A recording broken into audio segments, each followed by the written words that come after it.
have two daughters. They're a year apart. Cindy lives down in Southern California. Linda lives in Seaside. She's married to Michael Pangrazio.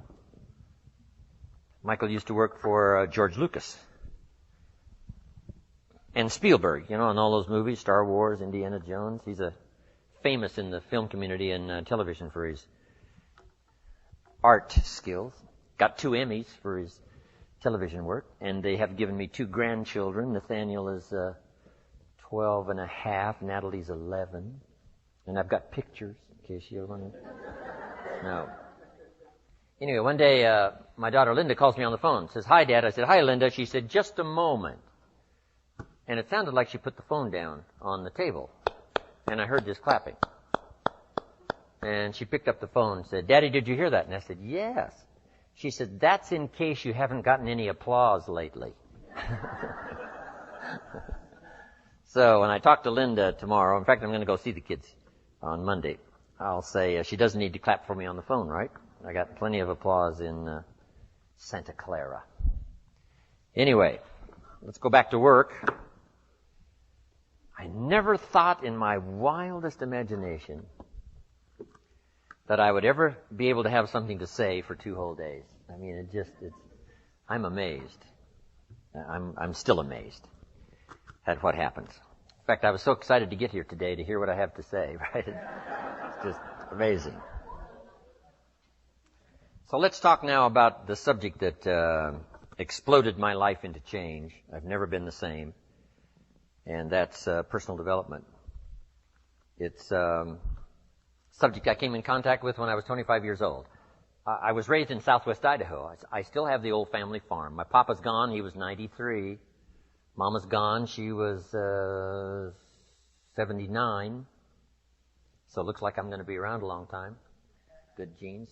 My papa never retired. When he died, his paycheck was waiting for me. That's pretty good, right?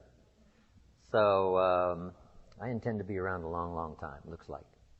But anyway, I was raised in southwest Idaho and still have the old family farm, you know, raising the normal crops in that part of the world. And my neighbor raises Arabian horses, and I furnish clover sometimes for him. And some years it's potatoes, and some years it's winter wheat, and some years it's something else. Also got vineyards. Got a new wine label, just finishing up. Rohn Bittner. Dr. Bittner's my partner. Rohn Bittner Vineyards. The Chardonnay of last year was absolutely incredible. But I, went to college 1 year. And halfway through my second year, I quit. Unfortunately, age 19. Should have stayed in school, right? But I thought, hey, I'm smart enough to get a job. How much smarter do you need to be?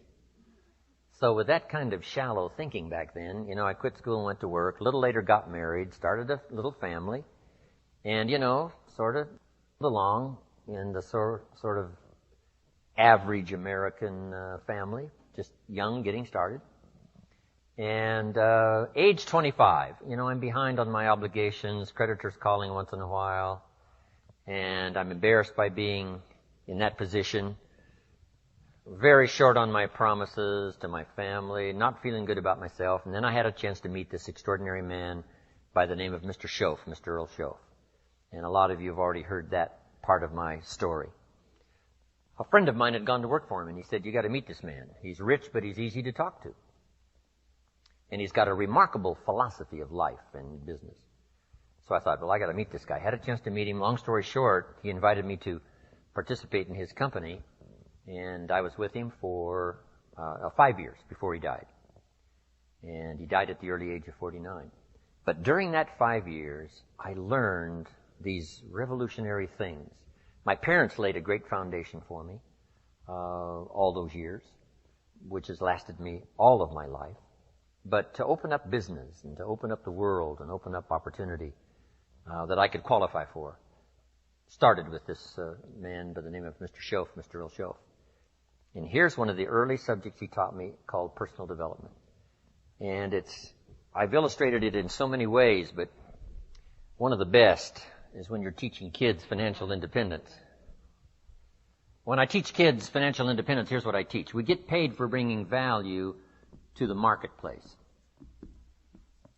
But this will also serve as an introduction to personal development. We get paid for bringing value to the marketplace. The key is to study the marketplace. Tomorrow we may talk about what I taught in Moscow. Profits are better than wages. Capitalism at the grassroots is the vitality of the nation. So you study your marketplace. Now the key is to bring value to the marketplace. Now, up here put time. It takes time to bring value to the marketplace. Actually, there's two parts to the value. To bring a product or a service and to be valuable to the marketplace. To bring value and to be valuable.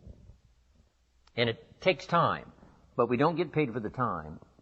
We get paid for the value. So the key is to study the marketplace. What do they need? What could I bring? And what could I become? Management, leadership, whatever. So could I find something valuable to bring to the marketplace? And could I be valuable to the marketplace? That is the key. Study the marketplace. But then my mentor said the main thing is to study yourself. And then when I teach economics to kids, I teach America's ladder to climb. It starts down here at $5 an hour, and this ladder starts going up like this. Top income last year, there's a whole variety of stories. I'm sure one of the top was something like 26 million, something like that, for 1 year. So we started at $5 an hour, and it would go up to 26 million. Now, here's what we call this. A heck of a ladder. Not much better way to describe it, right? That's a heck of a ladder. So, here's what everybody has the opportunity to climb the ladder. Now, first, all you need is what? A chance. That's all everybody needs is a chance and a start, and now education as to how to take advantage of your chance, how to get started, and use your education to move up this ladder, speaking financially. Now, there's a lot of ways to grow, but speaking financially, this is the deal. So let's say you start at $5 an hour. And really, who cares where you start as long as they let you on the ladder. So you start at $5 an hour. Now the first key is, how do you increase the $5? And there's several philosophies to increasing the $5. Here's number one. Wait for them to raise the minimum wage. Right? Wouldn't that be one philosophy? Now, the last time it took how many years, right? Several years to raise the minimum wage, which is okay. I'm not saying it isn't okay. It's one way to get an increase in income is to wait for the minimum wage. Okay, here's the next philosophy. To wait for a raise, which is certainly legitimate. Now the question is, how often do the raises come? Every 6 months maybe, 1 year, they do what? A review? What if you miss the review? Well, you got to wait another 6 months or maybe a year. So that might take quite a while to go from 5, let's say, to 6. Here's another philosophy. Go on strike. Here's the philosophy we call by demand, to demand more. And if you don't give me more, I'll go on strike. I won't work. Which is one philosophy. To get more by demand. Now, here's the problem with demand. Make the note. Kids need to learn it. You can't get rich by demand. You might get a few more pennies, right? You might get an extra $1. You might get an extra benefit or something, but you can't get rich by demand. Here's why. Not that it isn't America, and not that it isn't that economically now we're doing incredibly well, but here's why you can't get rich by demand. It's the wrong philosophy. And here's what would be tragic all your working life. To live in the right country and have the wrong philosophy. So you can't get rich by demand. Then how could you get rich in America? It's very simple. Change your philosophy. And what would be the new philosophy? Answer. You get rich by performance, not by demand. Now, my mentor says, some people don't just make $5 an hour. They've moved up to $6. How easy would it be to get to $6? Probably pretty easy. If you worked for McDonald's, they paid you $5 an hour, hauling out the trash. If you whistle while you haul out the trash, they'll pay you $6 an hour. Right? Here's an unusual person. They deserve $6 just because of their attitude. Wear the hat, say yay McDonald's. Okay? So for that, you get an extra, what? $1 an hour, because the company recognizes, hey, looks like this is going to be an oncoming person. So it's not that difficult to go from 5 to 6. But here's what's interesting. Some earn $50 an hour, 10 times as much. How could you multiply your income by 10? One, you probably couldn't do it waiting for a raise.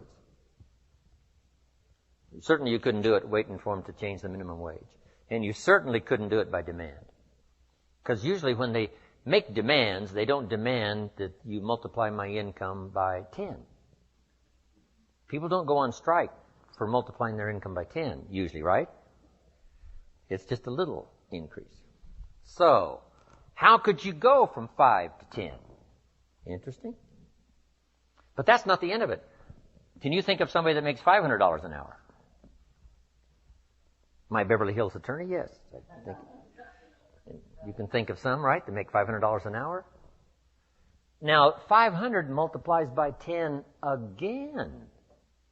Not just once from $5 to 50, but from 50 to 500 is multiplying by 10 again. Can you multiply by 10 and then multiply by 10? And the answer is yes. One, living in the right country is an advantage.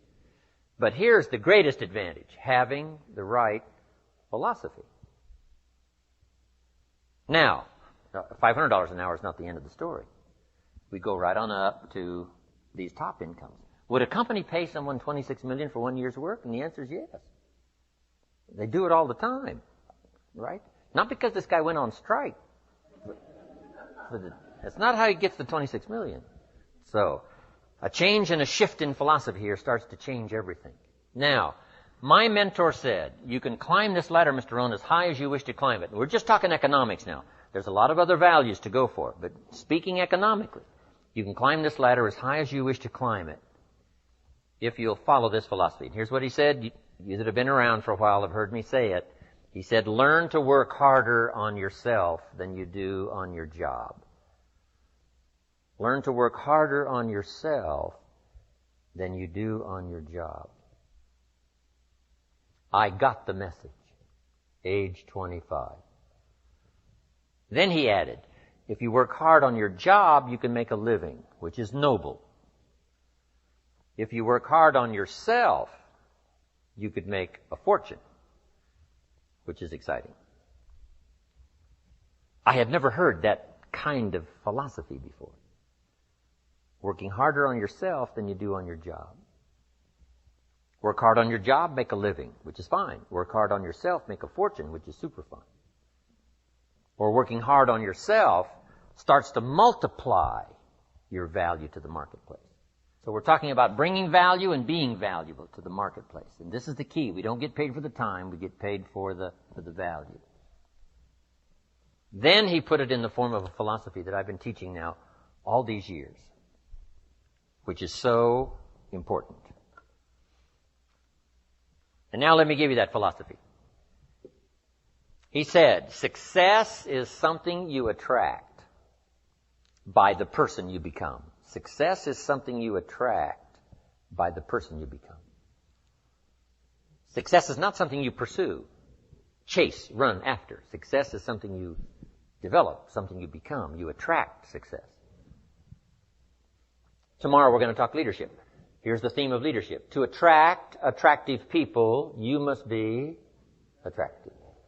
To attract skillful people, you must be skillful. To attract committed people, you must be committed. So the whole key to unlock all the treasures, whether it's economic treasures or spiritual treasures, financial, social, personal, every way you can possibly think of, is by your own personal development. And then he added one more, which is so important, and it's probably worth the price of the seminar. Here it is.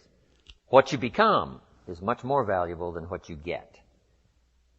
What you become is much more valuable than what you get.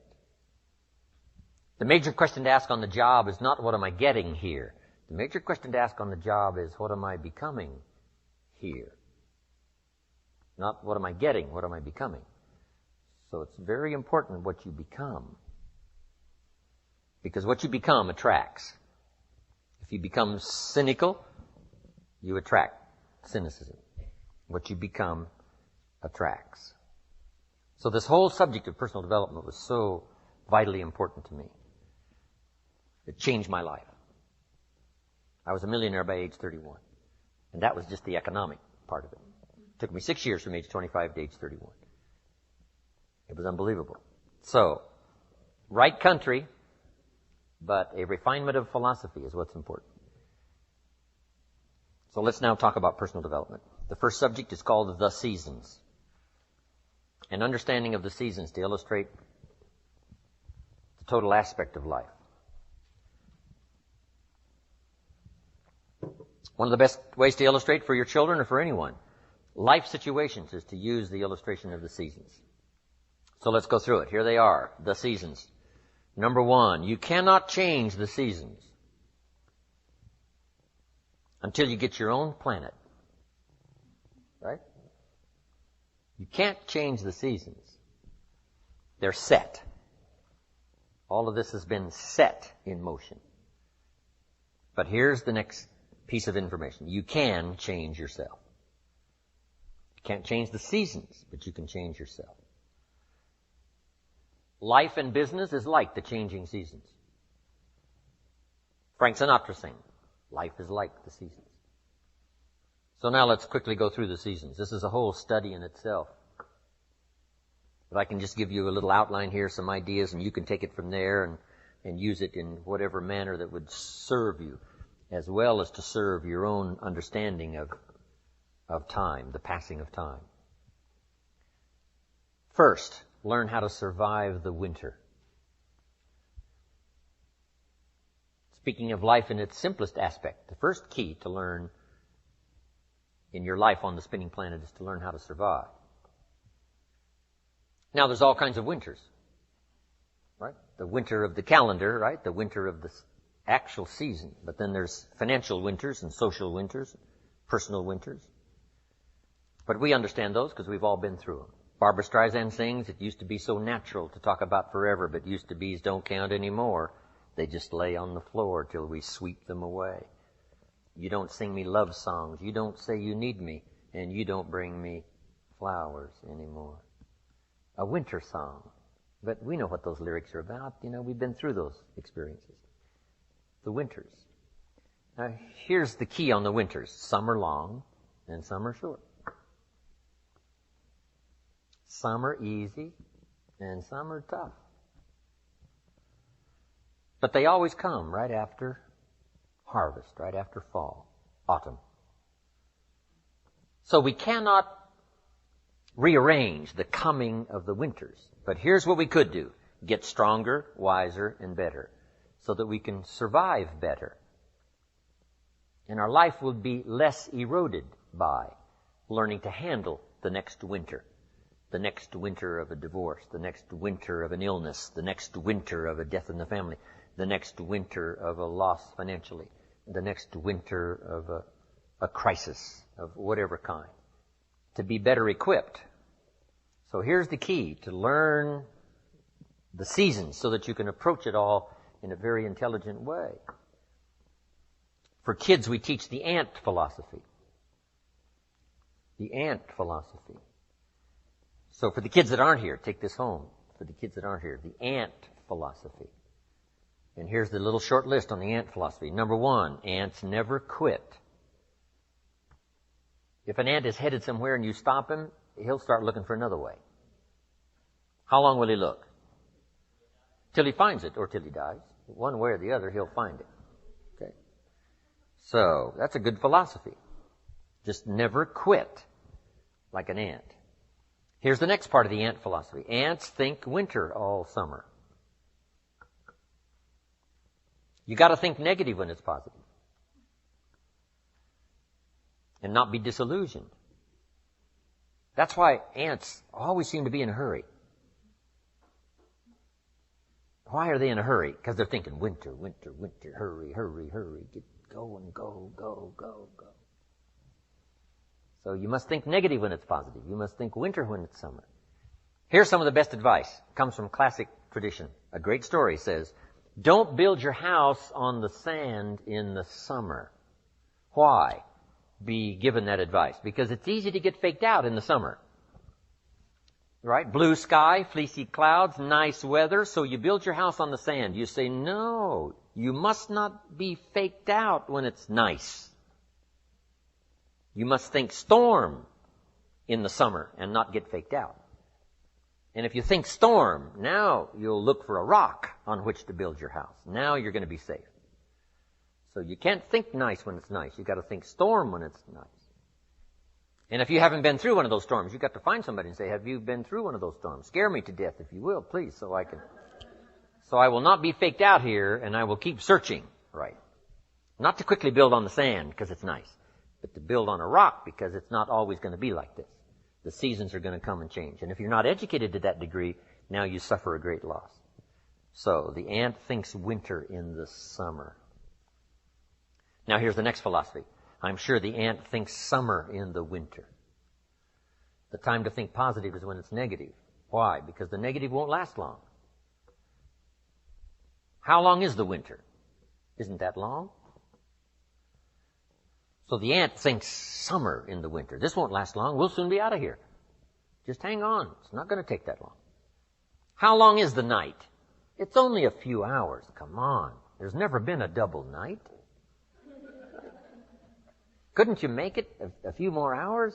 And the story says, yes, the night just can't last. For sometimes it seems like it's going to last forever. And when you have insomnia, right, it seems like the night will never pass. But I'm telling you, sure enough, it will pass.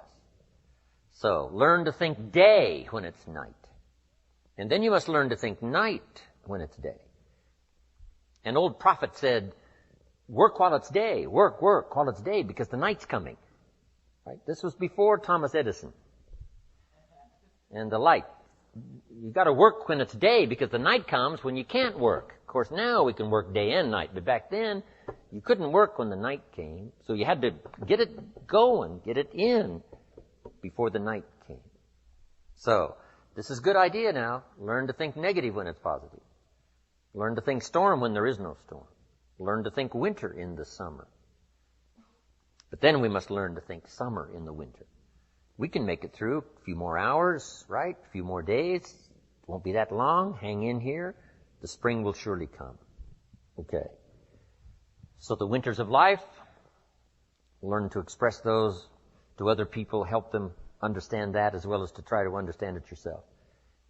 Now here's the next season, the spring. Spring is called opportunity. Not a guarantee. It's guaranteed the spring will come, but it's not a guarantee of a harvest. Here's the key. You must do something with the spring. Take advantage of the spring. Read every book you can get your hands on what to do with the springs of your life. Take advantage of the day, because the day follows the night. It's an opportunity now to turn things around. It's an opportunity to have a better one than the last one. It's an opportunity for a new beginning, a new spring, a new day, a new beginning. In business, we learn to create an artificial spring. Because in an industrialized society, right, it seems like, the seasons just don't mean that much. When you're a farmer out there, they mean everything. But when you're not, working on the line, whatever. So sometimes you got to create an artificial spring. We're going to take the next 90 days and we're really going to pour it on. Like if you're in sales, the next 90 days I'm going to make every contact possible. You just create an artificial spring. Next 30 days, next 90 days. Right? Bargain with your family. Say, look, I know we were going to do some things the next 90 days, but if you'll postpone those for me, I'll really pay back because I want to use this now as a springtime to go for it, go for it, go for it. So spring is the chance to take advantage of another opportunity.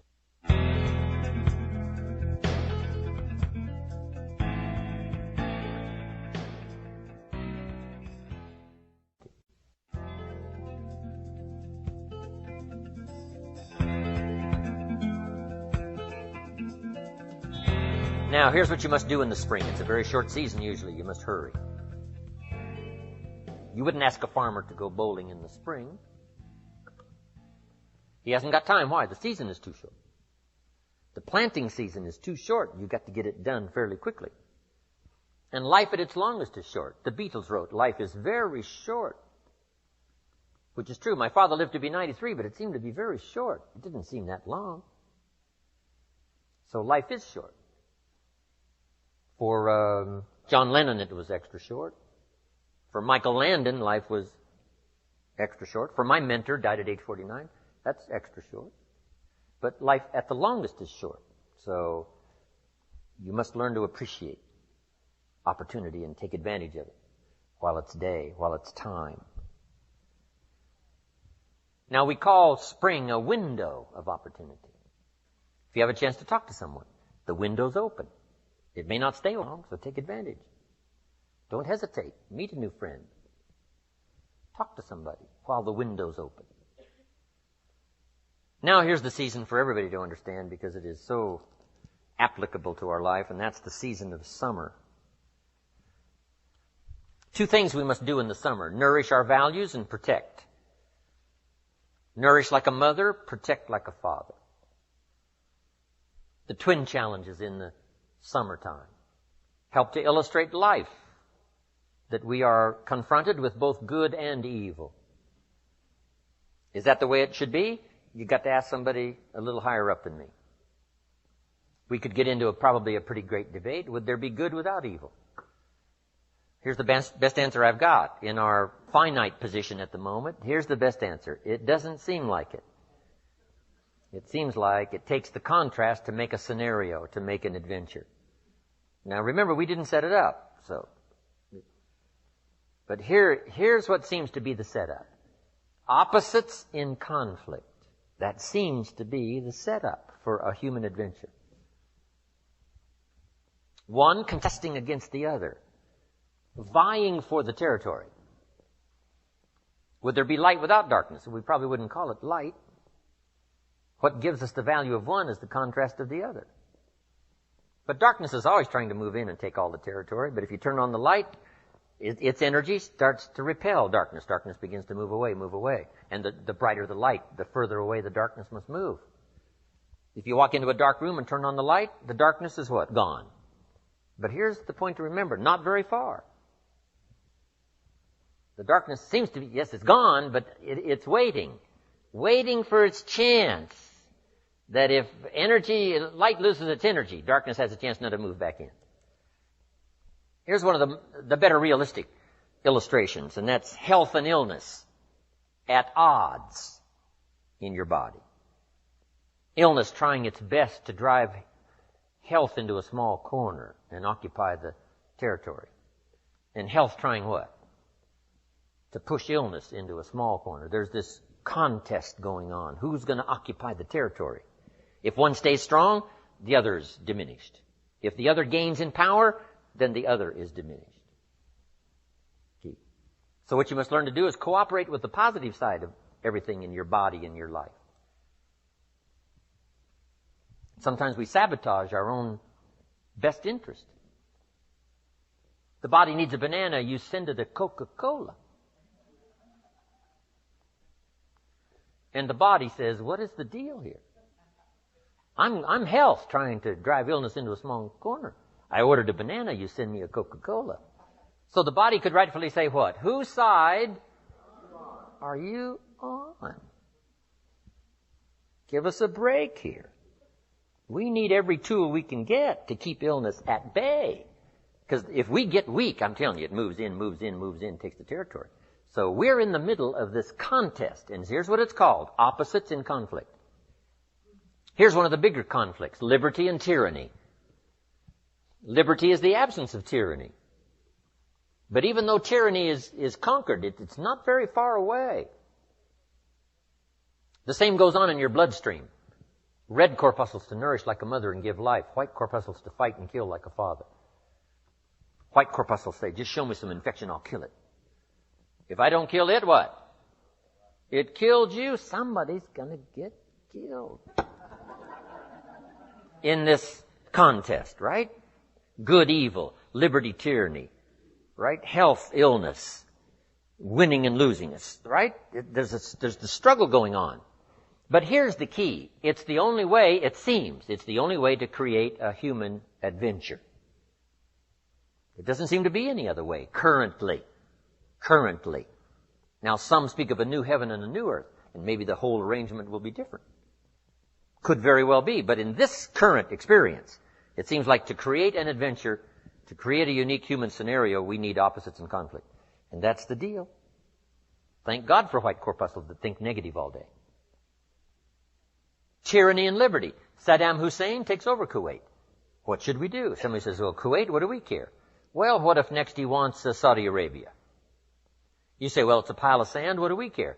Well, what if next he wants Israel? You say, well, little Israel, what do we care? Well, what if next he wants the rest of the Mediterranean? You say, well, yes, I guess we've got to draw a line somewhere. Yes, somewhere. You've always got to draw a line somewhere and tell illness, hey, you can't have any more.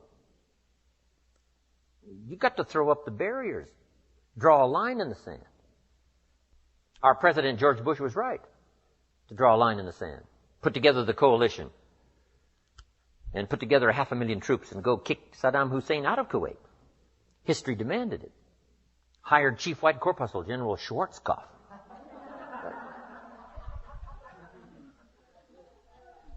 I met the general a couple of times.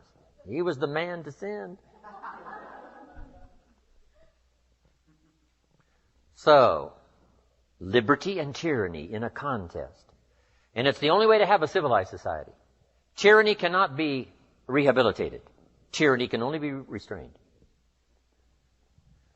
So for Saddam Hussein, we put a no-fly zone on top and a no-fly zone on the bottom. Right, to contain, so that liberty would have a chance. The citizens of the world would have a chance. That the world would have a better chance. And we've got to fight these skirmishes. We've been fighting them forever. We've got to fight them forever. Whether they're inside your own body or whether they're in politics, no matter where they are. We must play this game. We must fight this game. But here's what it creates. A great adventure. Let me give you the ultimate now. Could you win if you couldn't lose? And the answer is no, it doesn't seem like it. You couldn't call it winning. You can't win if you couldn't lose. So that's the deal now. Negative, positive. Would there be negative, positive without negative? No, it doesn't seem like it. It seems like this is the current setup. You know, for the foreseeable future. It looks like it's been that way as long as we can remember and as long as the history tells us. So, here's what you want to do if you want the adventure. You must learn to play this game.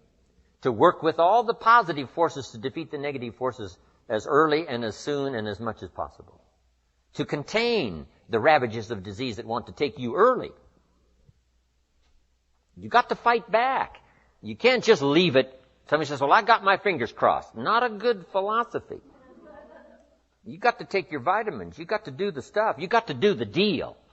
Jump on the positive side of whatever you want and see if you can't help out in this warfare and this push-shove match. That's the key. So in the summer, here's what you must do. Nourish the plants and the garden. Nourish your values like a mother. Give life. Whatever you start now, you must nourishment and give it life. Don't neglect a new life if you've started a new life. What if you said to a brand new mother, where is your baby? She says, I have no idea. You would say, no, that isn't right. If you start a new life, you must care for it. You must protect it. You must give it life, give it nourishment. Now here's the other part. You must protect it like a father. That's why the old wise man said, we must learn to love and hate. So underline that. You must learn to love and hate. And the illustration he used was, you must learn to love good and hate evil. To deal with the weeds in your garden, you've got to hate weeds. You've got to hate them enough to what? Kill them. You can't say, well, poor weeds. Say, no, this ain't the deal, poor weeds. Don't go soft on this stuff now. You've got to hate evil. You've got to hate the weeds that are out to destroy your garden and rob your children of the nourishment they deserve. So, here's the deal. Love like a mother, hate like a father. And here's the rest of it. Give life like a mother and take life like a father. You've got to take the life of the weeds or they will take the life of your garden. Somebody's going to get killed. Remember? So you must be like a father. Any father would say to whatever threatens his family, take 3 more steps toward this family, you'll cease to exist. I'm father. I kill. So send out the warnings. Send out the signals. Both mother and father reside here. Mother nourishes and father gives protection. And yes, it's possible to love like a father and hate like a mother, just so you get both done. In fact, nothing more dangerous than an angry mother, especially in the animal kingdom. Mess with Mama Bear's cubs, if you're a threat to her cubs, she'll kill you. That's that female mother instinct. Kill first, talk later. Okay, you got that now? This is good advice. We're going to learn in communication shortly. You've got to learn to put love and hate in the same sentence, because it's vitally important. Sometimes you must say to your children, what? I love you, but I hate what's going on. They got to know what you love and what you hate. You don't hate them, but you hate what's going on. You hate the dangers. So, learn the good evil. Summertime. Now, here's the greatest battle in the mind. Here's what you must not become in the summer in your mind. A victim of yourself. What is that insidious voice inside your own head that says, you're too short, it'll never work for you, you're too tall, right? It's over for you, right? It's never worked for you before. What gives you any idea that it'll work for you now? You've never been able to rise up and take charge of your life. What makes you think you can do it now? There's going to be too many obstacles out there. You'll never overcome them all. What is that insidious voice? It's the same game going on inside your head that's going on in the world. Liberty and tyranny in a push-shove match. And here's what you've got to do. Cooperate with the positive side of your life and let faith drive out doubt. Right? Let winning drive out losing. Let positive drive out negative. But you've got to get into the contest. And why get into the contest? Because that's how you create an adventure. There is no other way. It takes both. You've got to learn to laugh, yes, but that's not what the wise men only said. You can't just learn to laugh and keep on laughing. No, that's silly. It says there's also a time to cry. You've got to learn to both laugh and cry. Then it said you must be so sophisticated as not to laugh when it's time to cry. Then it further says you must learn to laugh with those that laugh and learn to cry with those that cry. That now gives you an understanding of what life is all about. Sadness and joy. The contest, the difference. And yet it creates the adventure. What if you went to listen to the symphony orchestra and the symphony only played little happy high notes all evening? Just little pleasant happy high notes. How much of that could you take? Say no. Don't you want to hear the crash of the cymbals that scares you to death? Don't you want to hear the minor key of the music that shows you the tragedy as well as the triumph? And the answer is yes, play me the whole orchestra. I can handle it, because that's what life is all about. Positive, negative. What if the minister only prayed happy prayers every Sunday? How much of that could you take? Happy, happy, every Sunday, happy, happy. How much could you take? Who's going to pray angry prayers? Who's going to pray frustrated prayers? Who's going to weep in public for the lost children? It takes both. You got to weep with those that weep and laugh with those that laugh. You've got to have this full understanding of the game. You've got to understand the highs and the lows, the tragedy and the triumph. Most of the music of the world is written in the minor key, the key of pathos and sadness and mystery and wonder. You can't eliminate that from your life. It takes both to create an adventure. But here's the adventure: to overcome the evil, to put evil in its place. Just like in your mind, you've got to stand guard at the door of your mind and see if you can't suppress, see if you can't do battle with the negative forces. Don't become a victim of yourself. Beware of the thief on the street that's after your purse, but also beware of the thief in your mind that's after your promise. And see if you can't engage in this mental contest and win the day.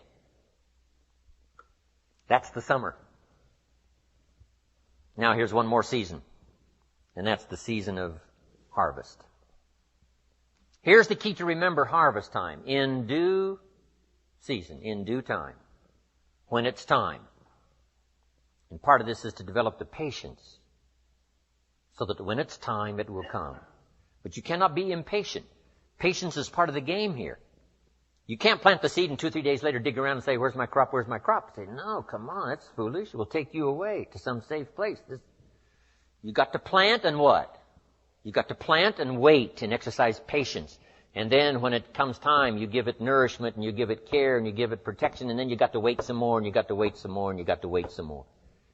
But here's what it says. In due time, in due season, when it's ready, when it's time for you, whatever it is, financially, socially, personally, economically, whatever the time, when it's time, your harvest will come.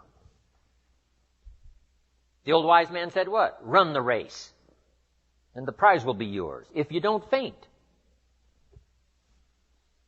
And sometimes, in the summer, it's easy when the sun is hot to faint, to spend less time.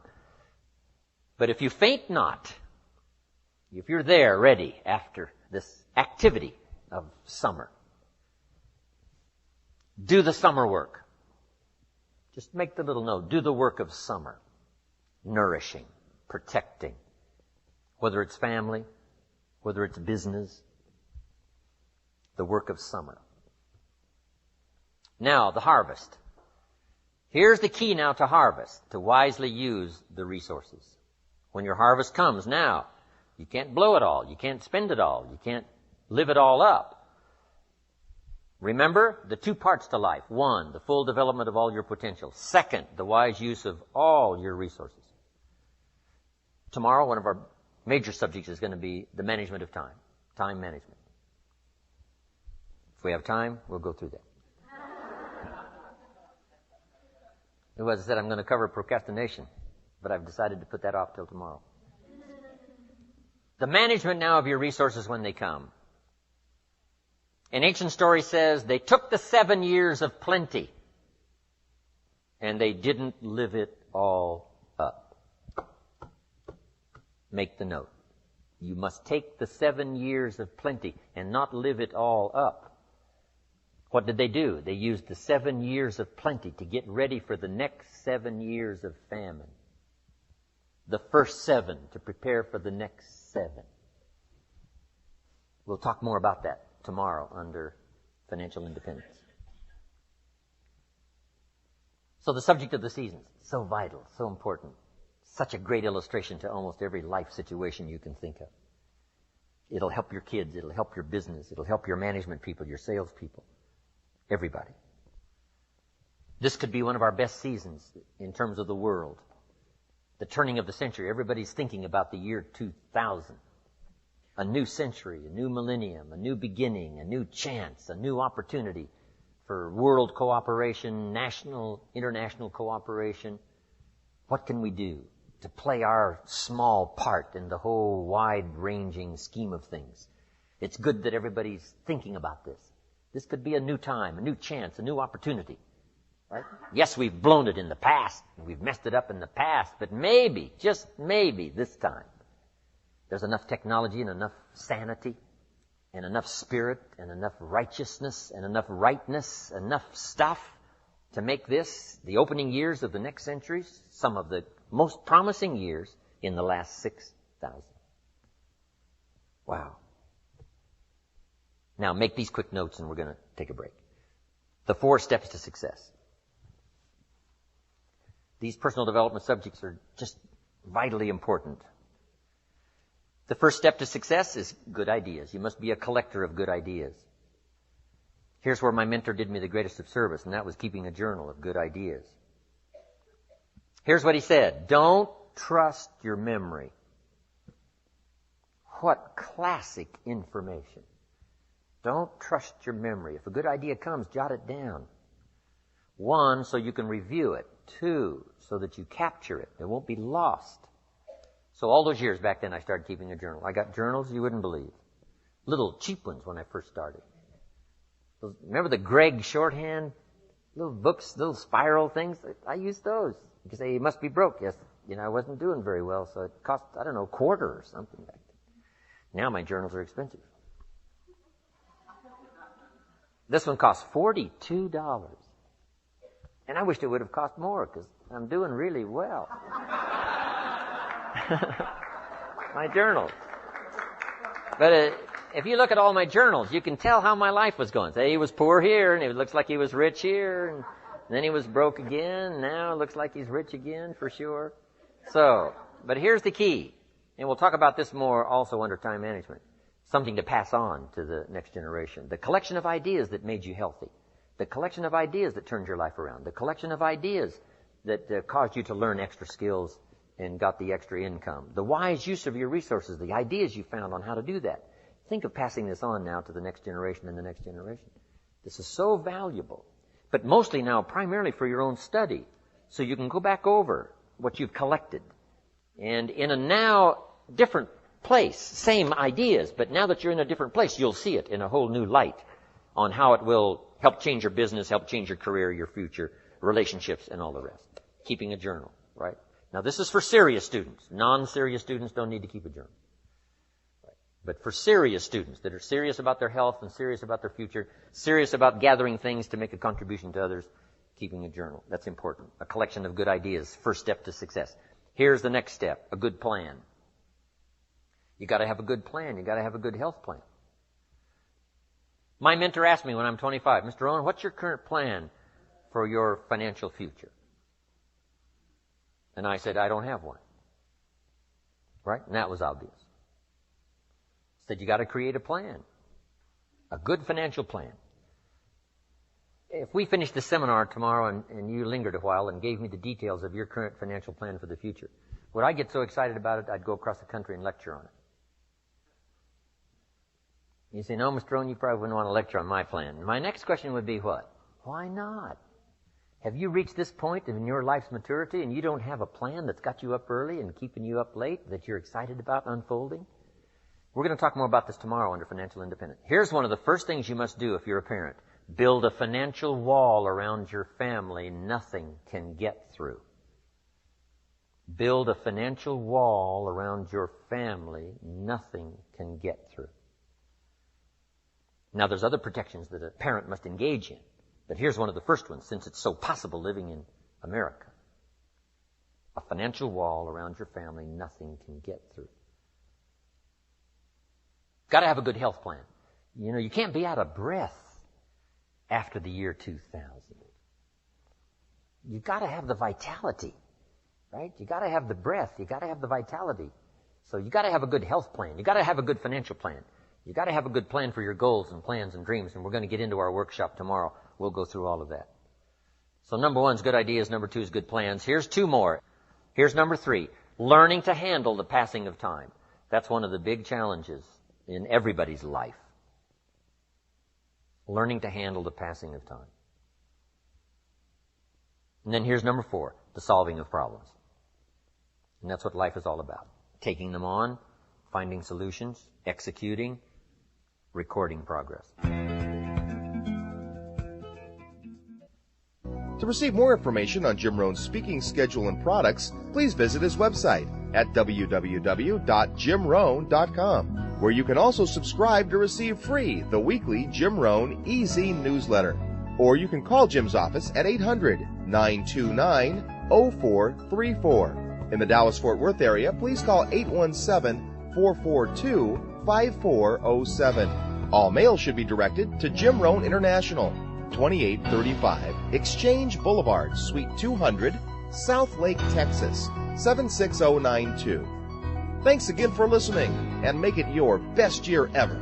Here's to your success.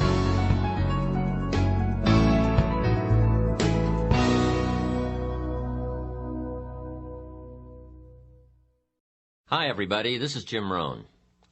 Over the years, I have repeatedly encouraged people in search of the good life to make use of a journal.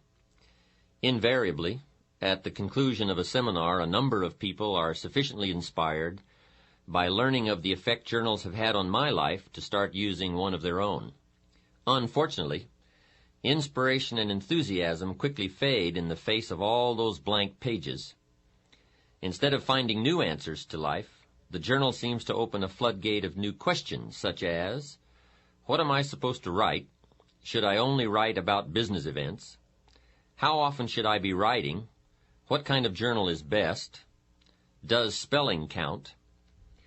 The purpose of these tapes, then, is not only to explore the incredible value of recording your life's experiences, but also to examine the endless uses and methods of keeping a journal. Hopefully, by the conclusion of this program, your questions will have been answered, and you will be confidently embarking on a new adventure in achievement with the vehicle of pen and paper. The first thing to understand about a journal is that it's your book.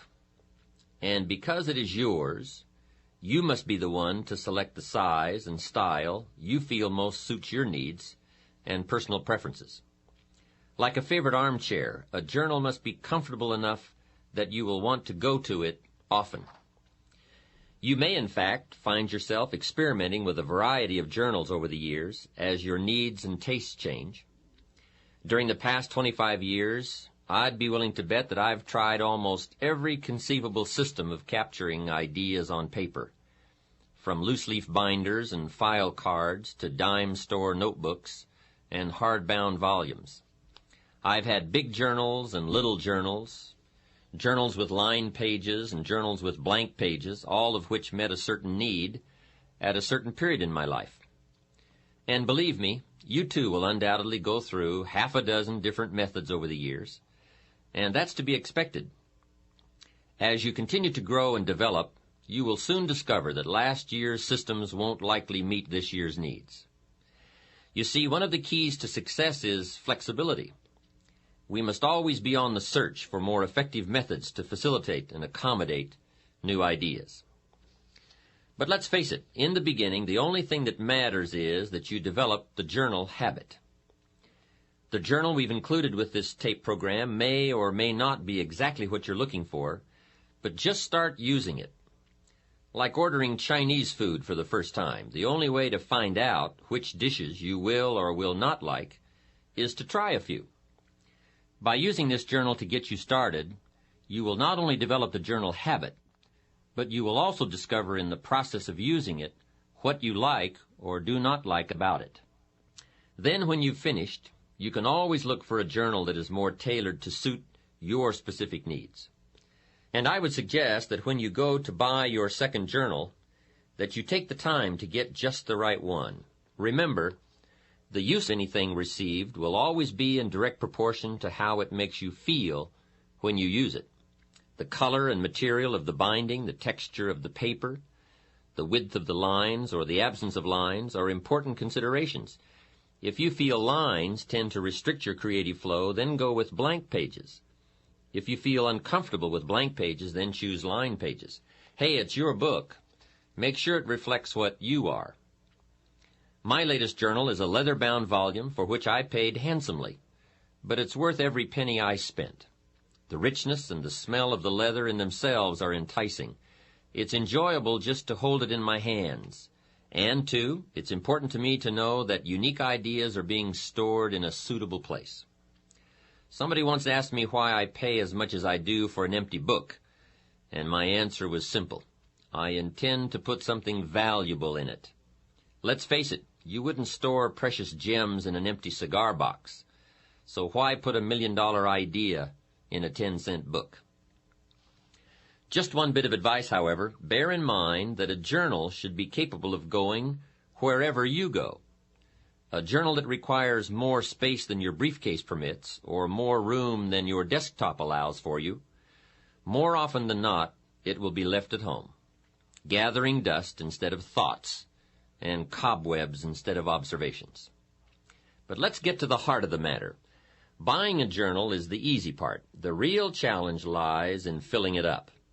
And that's what we want to deal with now. What should go into a journal if it is to have meaning and value in your life? Perhaps the best way to answer this question is to consider the purposes and functions of a journal. Once the matter of why we should write is clear, then the what we should write will become immediately apparent. There are so many functions performed by a journal that I could conceivably spend the remainder of this tape and a half a dozen others discussing them.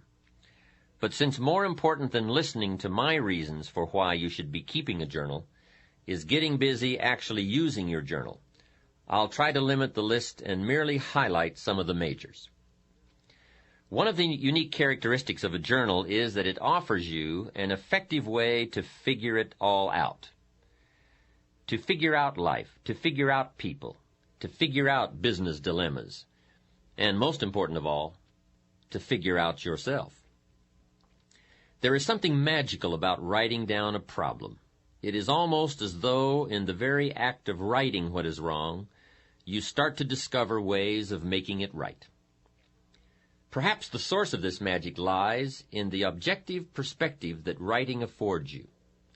Even though you are describing your problem, your challenge, your life, your uncertainty, and your indecision, the fact that you are writing about it, as opposed to mentally pondering it, creates a space between you and the problem.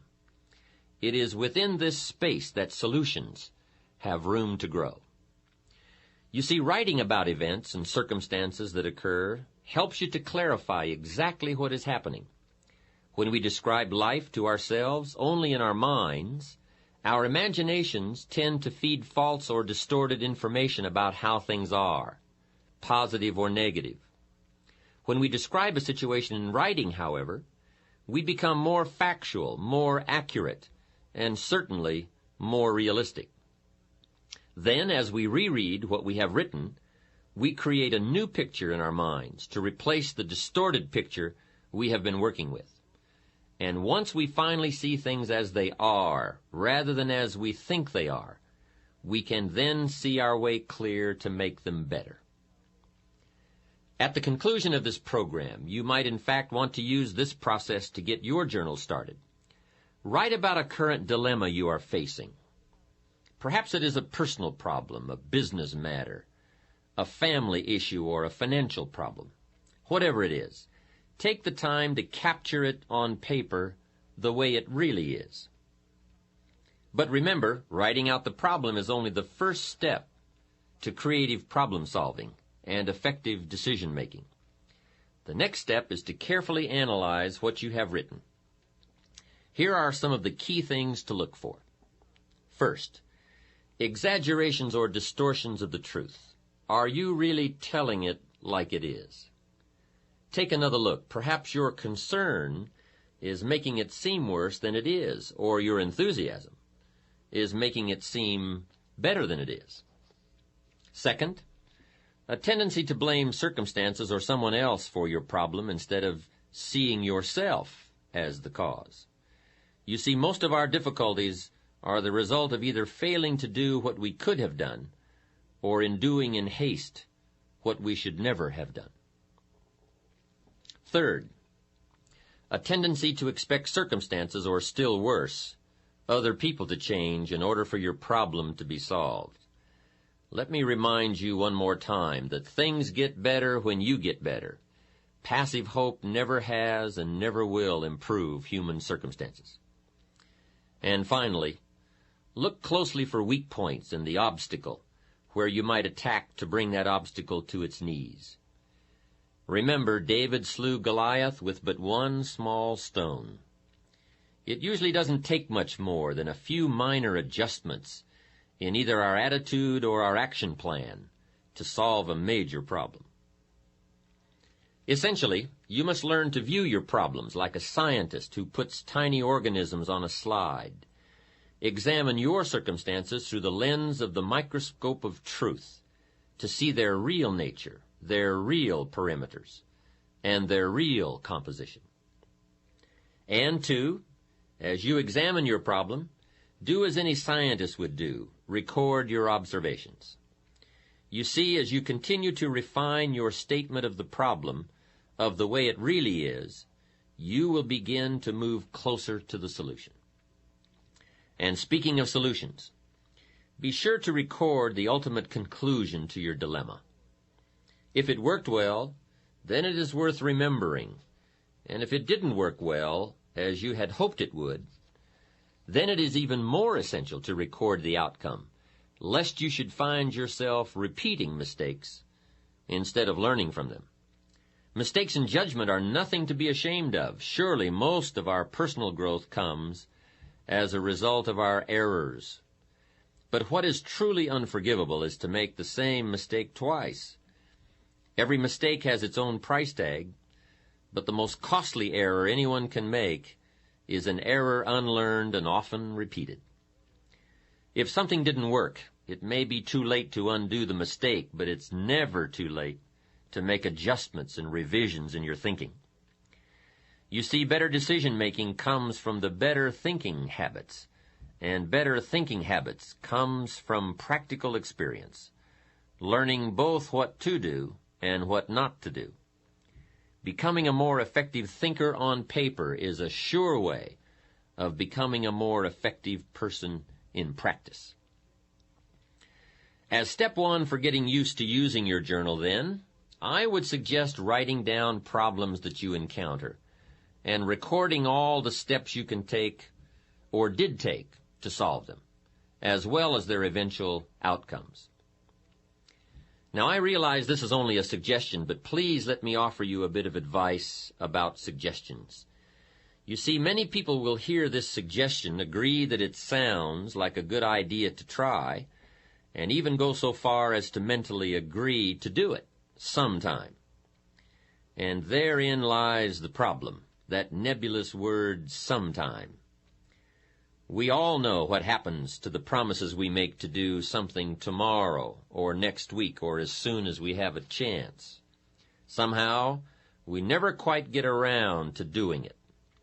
My advice is that if you think a suggestion has merit and that it's worth trying, that you promise yourself you will do it. Make a firm commitment now at the conclusion of this program. You will have chosen one of my suggestions, and that you will not do another thing until you have opened your journal and written at least one page. Otherwise, to be perfectly honest, you might as well stop the tape now and give it and the journal to a friend. For surely if you lack the discipline to start a journal, it is highly unlikely that you will ever have the discipline to continue to use one either. This leads us into a second function of your journal, which is the capturing of good ideas. How many times as we go through the day do we come across a good idea, a unique quote, an interesting piece of information, or even a significant personal discovery? And each time we do, we mentally say to ourselves, I must remember that. Now, I'm willing to admit here that the human mind is a remarkable thing, but I also know from experience that the human memory leaves a lot to be desired. I think Emerson captured it best when he made this statement. I suppose that every old scholar has had the experience of reading something in a book which has significance to him, but which he could never find again. Sure he is that he read it there, but no one else ever read it, nor can he find it again, though he buy the book and ransack every page. How true. What we do not somehow capture today is lost forever. There are a lot of things in life that we can trust, but my experience has taught me that the human memory is most definitely not one of them. There are so many sources of insight and inspiration all around us. Good ideas flow in abundance from sermons and lectures, from books and magazines, television documentaries, business meetings, and conversations. But obviously, for you to capture the ideas, it is essential, as I mentioned earlier, that your journal always be at your side. I remember one time attending a church service in Carmel, California. The sermon that Sunday morning was excellent, so I opened my journal and started taking notes. But out of the 400 people in attendance that day, guess how many of the others were taking notes? Not one. So there I was taking notes in my journal from this sermon, and pretty soon the people around me were starting to give me strange looks. Out of the corner of my eye, I could see them nudging one another and whispering. I felt like some kind of spy. I could almost hear them saying, he's going to get out of here with some of this stuff. And sure enough, I did. I got the stuff. So what I'm suggesting is that you get in there and get out with some of the stuff. Let other people sit there thinking they can remember it all. Let other people treat opportunity casually, but not you. I would ask you to treat it seriously. Let other people wonder at the end of their lives where it all went wrong, but not you. Let other people play while you work, fool around while you study, soak up the sun while you soak up ideas. 10 years from now, they'll still be trying to figure out how to pay the bills, or wondering why their marriage isn't working out, or why they don't seem to be getting ahead professionally, but not you. Life always rewards the serious students for their labors. So, since we all know that it's nearly impossible for most of us to remember the exact phrasing of an inspiring line, or the specific details of a business conference over an extended period of time, we've got to get serious about capturing it now. Generally, if we wait until the end of the day to describe events and happenings and conversations in our journals, the specific details have already escaped us. At best, we are left with scattered fragments, and it's hard to build an exciting future from mere bits and pieces of the past and present. So I would encourage you to get it all down as it comes your way. Financial ideas, personal development ideas, time management ideas, family ideas, business ideas. Everything you have the good fortune to come across. If an idea is worth listening to, worth reading, worth remembering, then it is also worth capturing in your journal. And there are many reasons for making the effort to capture good ideas, not the least of which is the fact that the simple act of writing something on paper helps to etch the idea more firmly in our conscious minds. To hear it, or see it, or read it is one thing. To take the time and make the mental effort to capture it with paper and pen is so much more. Second, every idea has its time and place. As Victor Hugo once wrote, there is one thing stronger than all the armies in the world, and that is an idea whose time has come. Perhaps the ideas you capture today will not have any specific meaning or purpose in your life at this moment, but ultimately at some future point in time when you march into battle, the armory of ideas you have carefully and conscientiously assembled over the years will serve you well. Here's another interesting phenomenon about ideas. As we collect a variety of thoughts on any given theme or subject, there is a tendency for these individual ideas to come together and form themselves into a whole new idea. Much as the single flakes of snow, when gathered together, can be formed into snowballs and snowballs into snowmen. Or perhaps a more graphic example would be that of the igloo, which is, after all, a dwelling built entirely of tiny snowflakes, which have been compressed by their weight and frozen together over a period of time, such that whole blocks of them may be cut out to build a structure. The successful human being is one who has learned to diversify his interests and gather knowledge from a variety of sources. Gather enough good ideas in one area of life, and you will form a solid block. Gather enough solid blocks together, and you can construct a whole new life. But be aware of one thing. The mental storage bank of good ideas is very much like the bottom drawer of our desks or the extra drawer in the kitchen that holds a collection of valuable items gathered over the years, none of which can ever be found when we go to look for them again because of the chaotic manner in which they were stored. We pour information into our mental computers much like we dump old letters and store coupons into the extra drawer, helter-skelter, and hence irretrievable. One of the first things we attend to when setting up a new business is the development of a filing system for records so that we can easily locate information whenever needed. When we move into a new home, we carefully pack all of our possessions in clearly labeled boxes so that we can find something again in a hurry if needed. But when it comes to facts, to ideas, to observations, we have no system, as though they are incidental rather than essential to our better future. Your journal, then, provides you with the means of logically assembling and storing the pieces of information that come your way. Now, there are many ways to assemble the data in your journal for easy reference. For example, you might find it helpful to keep an index at the back of each volume so that you merely list the highlights of your entries, so that your index might read like this: Financial Ideas, pages 5, 53, 96, and 104.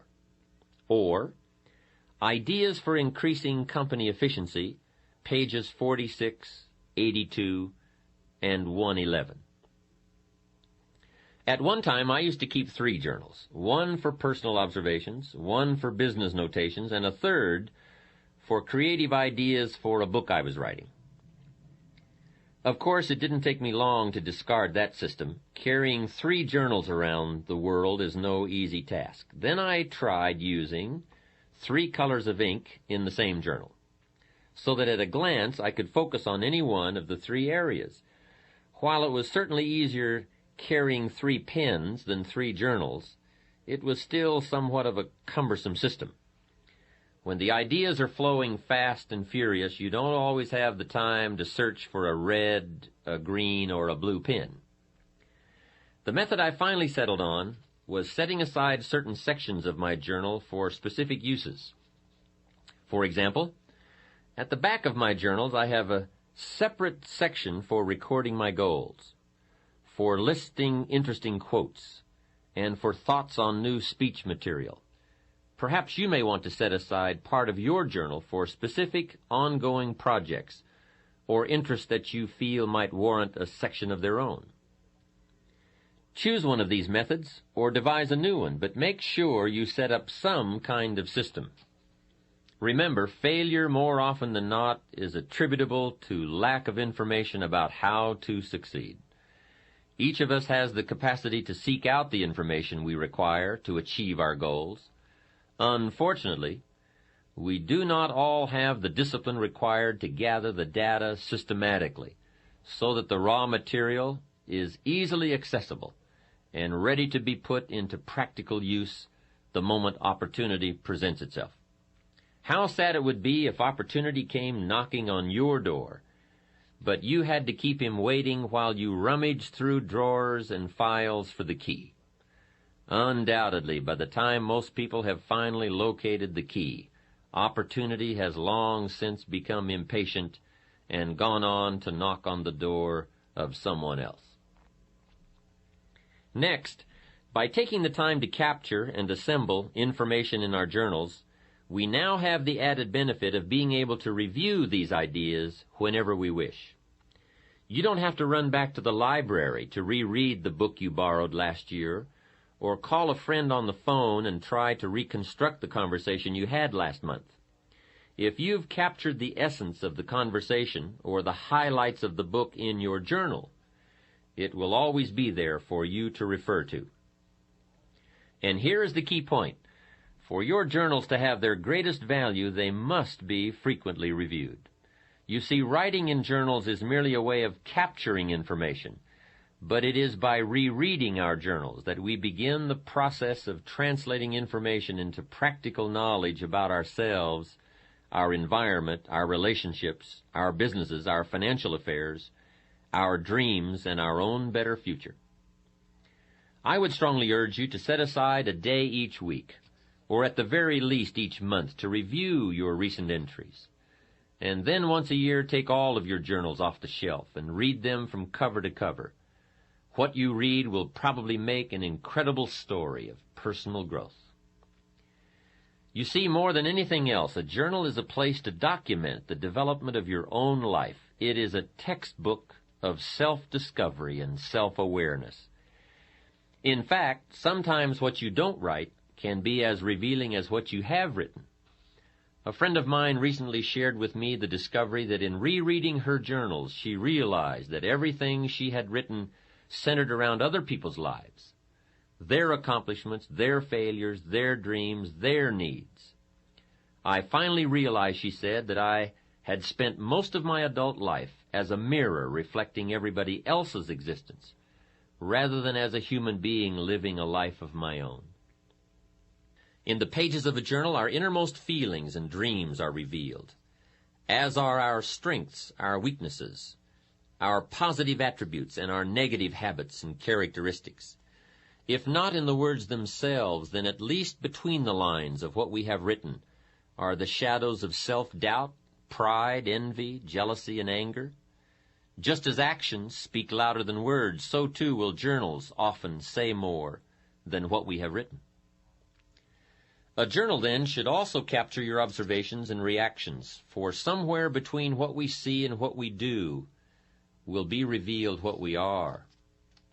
Capture on paper the events, the circumstances, and happenings of your life. Describe the near miss you had while driving to work on the freeway. Outline your observations of people's behavior at the office party. Paint the picture of your day at the beach, the pounding surf, the soaring gulls, the distant sails. And then, when you have written about what your eyes have perceived and your ears have heard, go one step further and describe your feelings, your emotional responses to life. Describe your feelings when you learned that John got the promotion that you felt was rightfully yours, or when you learned that Sally is getting married next month to your ex-husband. Describe it all.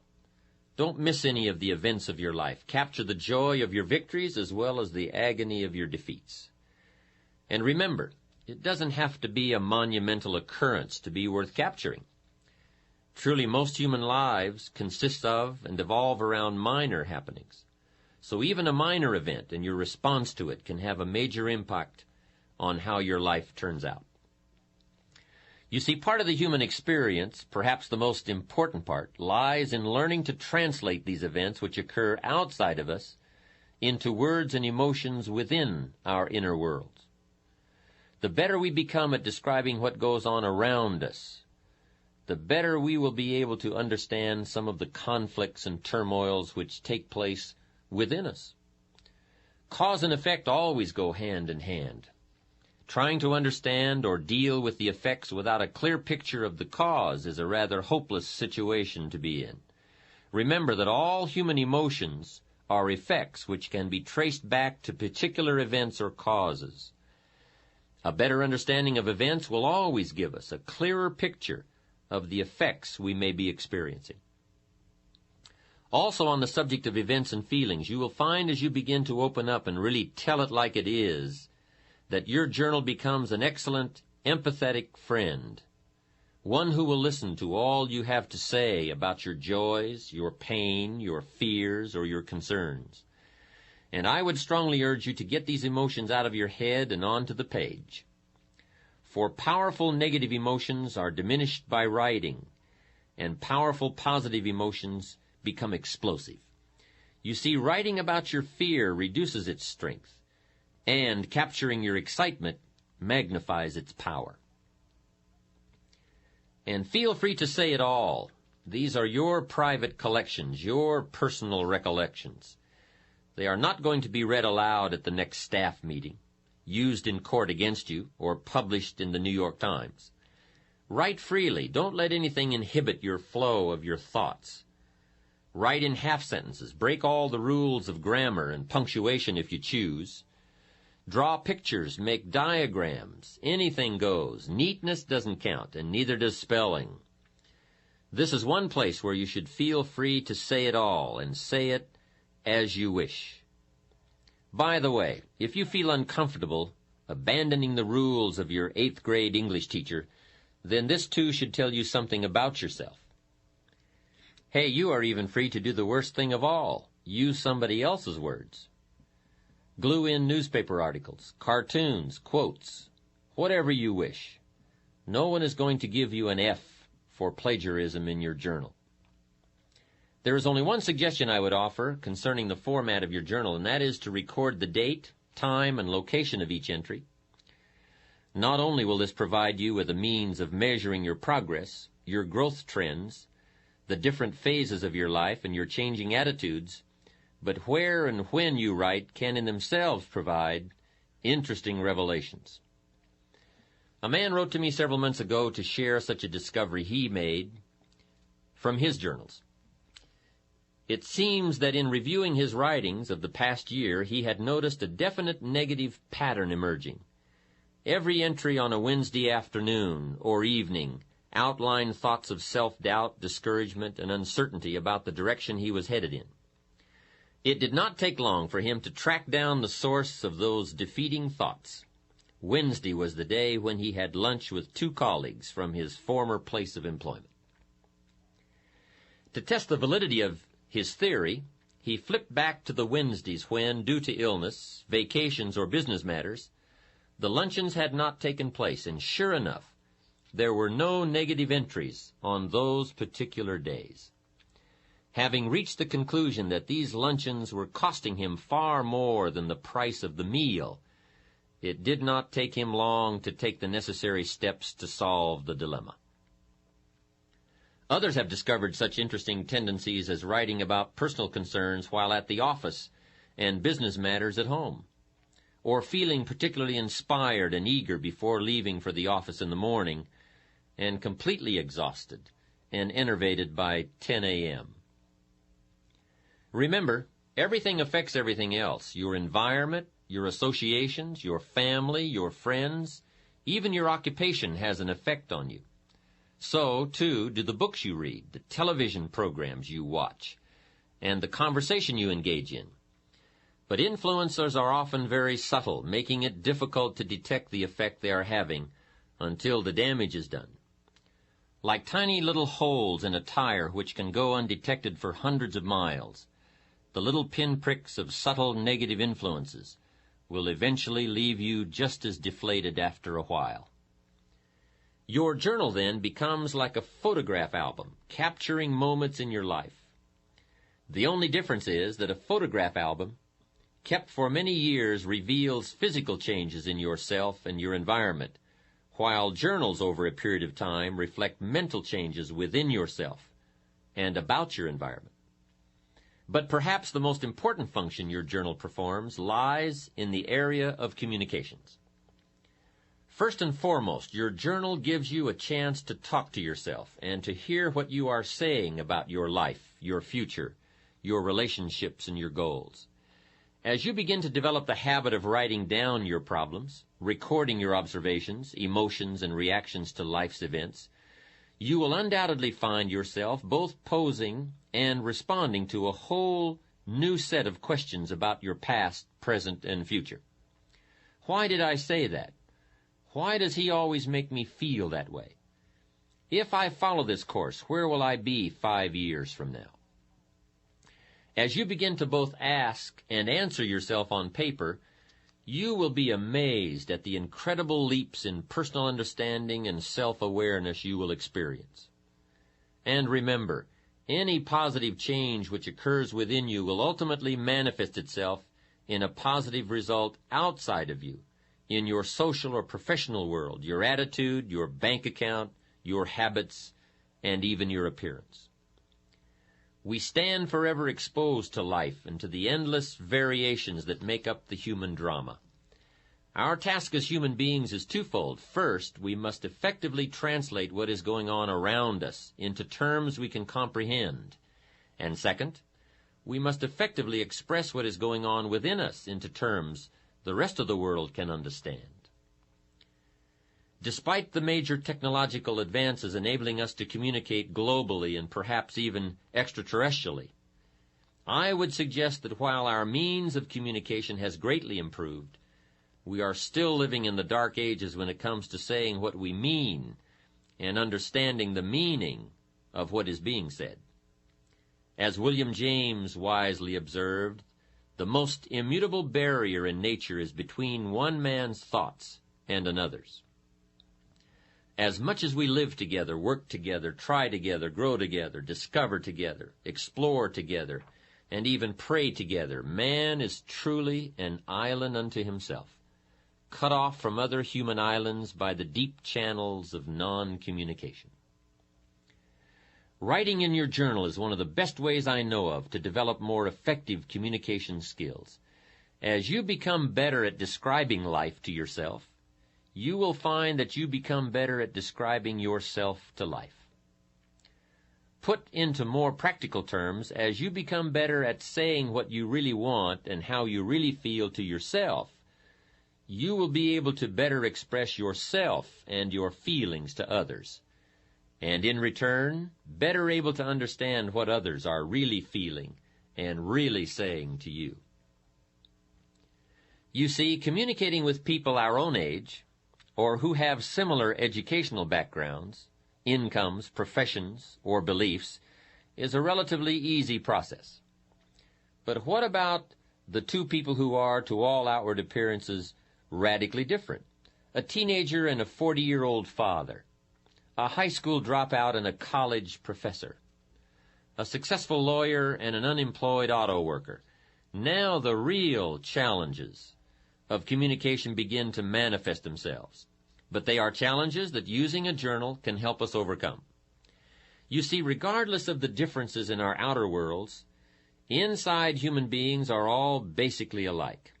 We've all known sorrow, maybe not from the same event, but we've all experienced the emotion.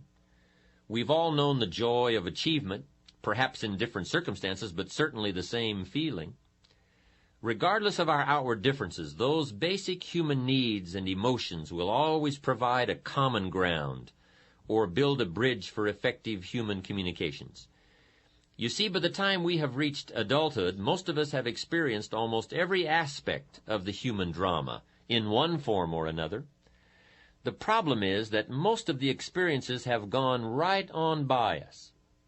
We have never taken the time to capture them, to ponder them, to analyze how we felt at that time, how we responded to others while we were in those circumstances, or what our priorities and needs were during that period in our lives. Suppose, however, that you took the time to capture the events and happenings of your life on purpose with paper and pen, so that you always had a wealth of experiences from which to draw. Imagine now what an incredible impact this awareness could have on your life. How it could help to bridge the gap between you and your children, your clients, your associates, your neighbors. You see, if you will but take the time to capture how it is for you at any given point in your life, then you will always be in a position to relate to how it might be for someone else at this moment in their lives. The situations might be different, but the basic needs and emotions never are. We don't have to dress alike or go to the same schools or be the same age or sex to feel the same way. Use your journal then as a textbook for life. Use it to capture the full range of human emotions that you continuously gather from your experiences.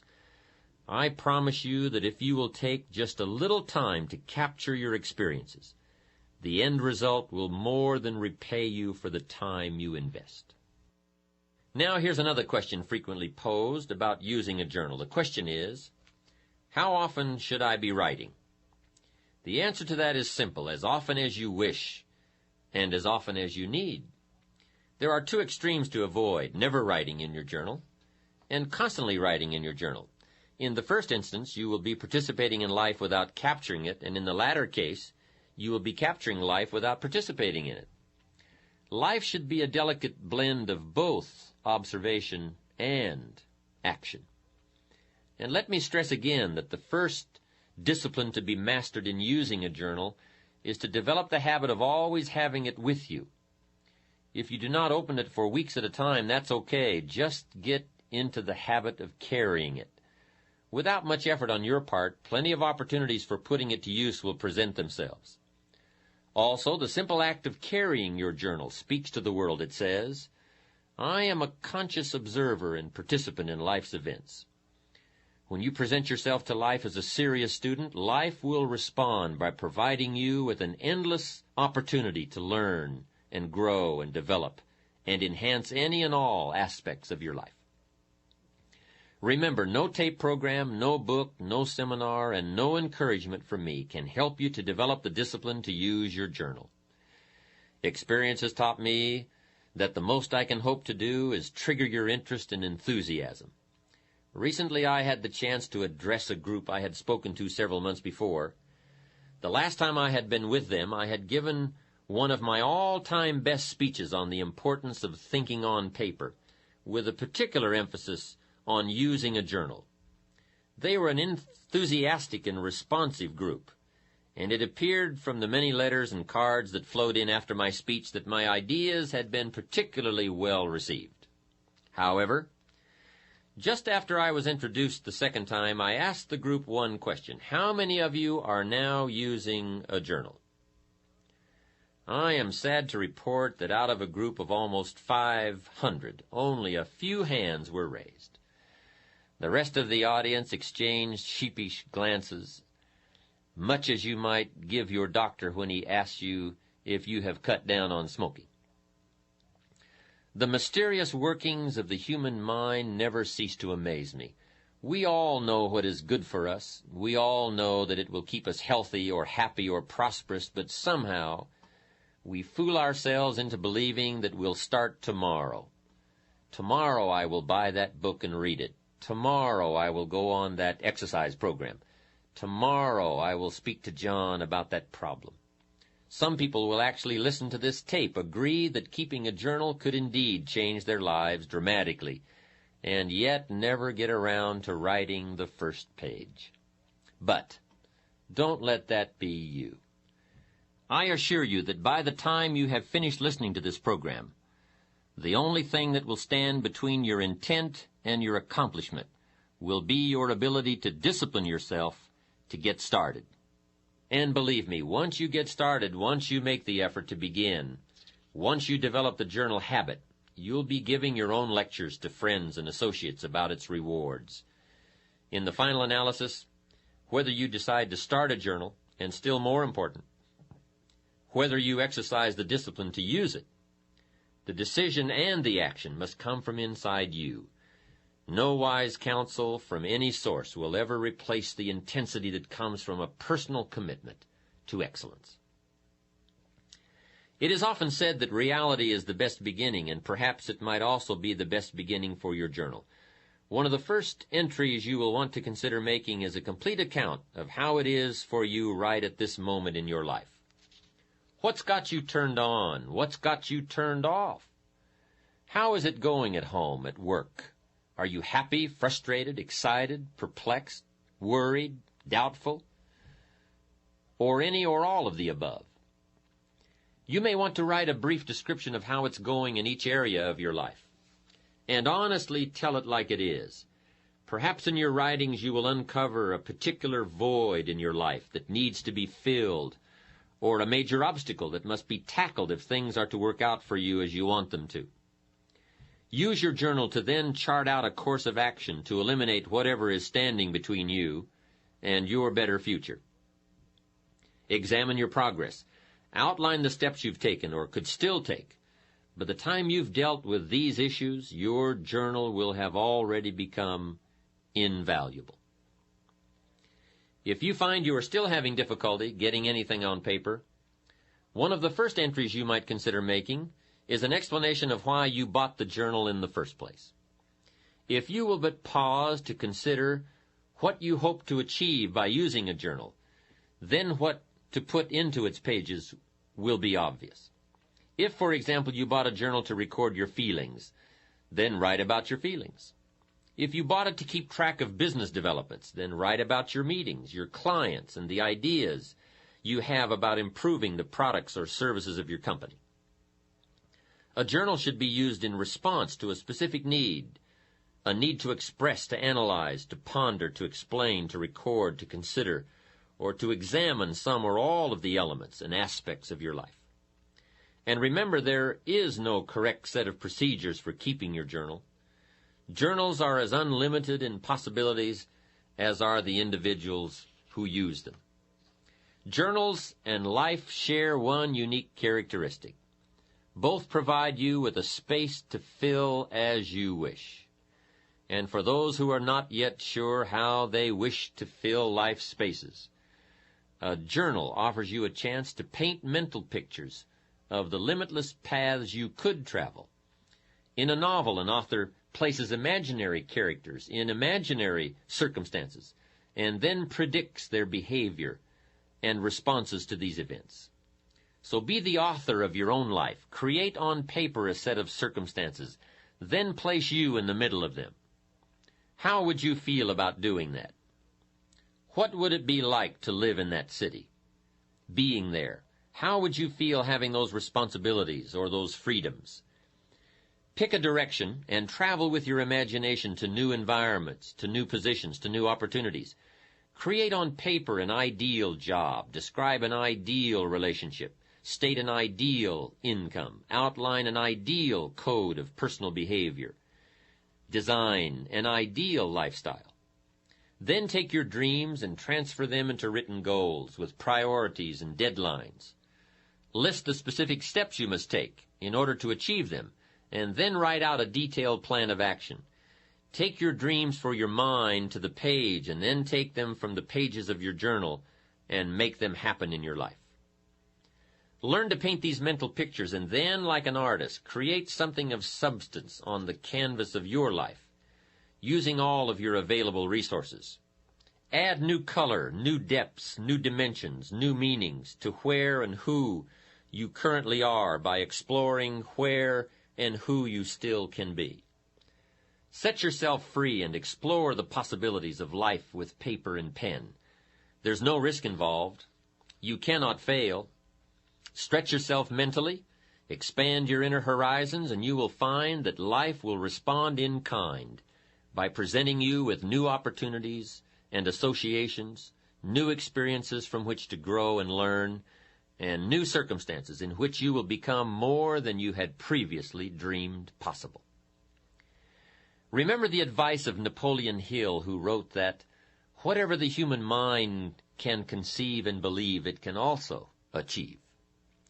Ponder also the biblical suggestion that as a man thinketh, so he becomes. And know without the shadow of all doubt that whatever you create on the pages of your journal, you can, with enough belief, commitment, discipline, and desire, create in your life. In closing, I would like to share with you the following thoughts from Will and Ariel Durant's 100-page masterpiece, The Lessons of History. Civilization, they wrote, is not inherited. It has to be learned and earned by each generation anew. Consider education not as the painful accumulation of facts and dates, nor merely the necessary preparation of the individual to earn his keep in the world, but as the transmission of our mental, moral, technical, and aesthetic heritage, as fully as possible to as many as possible, for the enlargement of man's understanding, control, embellishment, and enjoyment of life. If a man is fortunate, he will, before he dies, gather up as much as he can of his civilized heritage and transmit it to his children. And to his final breath, he will be grateful for this inexhaustible legacy, knowing that it is our nourishing mother and our lasting life. Gather up all you can, the hopes, the sorrows, the lessons, the friendships, the achievements, and the disappointments. Gather it all that it may teach you, and in turn that the lessons you have learned may become perhaps part of the legacy that you leave behind for your children and indeed the world at large. Let your journals capture your personal history, and in doing so, they add to the history of all mankind and to our collective heritage. Truly, the most valuable treasure anyone can leave behind is the knowledge they have acquired in their one lifetime. It has been suggested that what we are, a unique creation of unlimited possibilities and potential, is God's gift to us, and that what we do with all that we are, the works we do, the lives we enrich, and the contributions we make, are our gifts to God. May your life be devoted to becoming all that you can become, and may your journals capture every moment of the adventure. To receive more information on Jim Rohn's speaking schedule and products, please visit his website at www.jimrohn.com, where you can also subscribe to receive free the weekly Jim Rohn Easy newsletter. Or you can call Jim's office at 800-929-0434. In the Dallas-Fort Worth area, please call 817-442-5407. All mail should be directed to Jim Rohn International, 2835 Exchange Boulevard, Suite 200, South Lake, Texas, 76092. Thanks again for listening, and make it your best year ever. Here's to your success.